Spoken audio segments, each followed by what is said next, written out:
అండి, అందరికీ నమస్తే. ఇప్పుడు ఒక చిన్న మాట. మనిషి బతికిన 4 రోజులైనా సరే నలుగురితో సంతోషంగా గడపండి. కొన్ని రాగాలు తొలగిపోతాయి.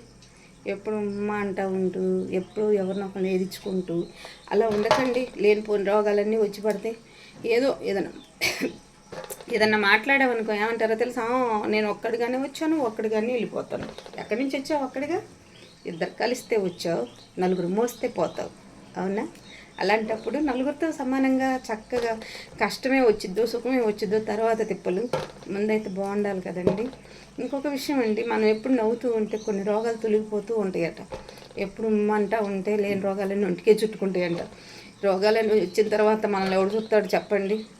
అవునా? అందుకని చక్కగా నలుగురితోటి ప్రశాంతంగా గడిపితే ఎంత కష్టమైనా అదే పోద్ది.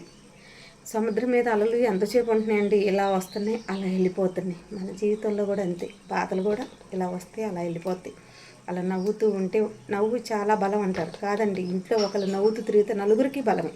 అది మాత్రం నిజం. అవునంటారా? అవునంటే దీనికి లైక్ కొట్టండి. ఉంటానండి, బాయ్.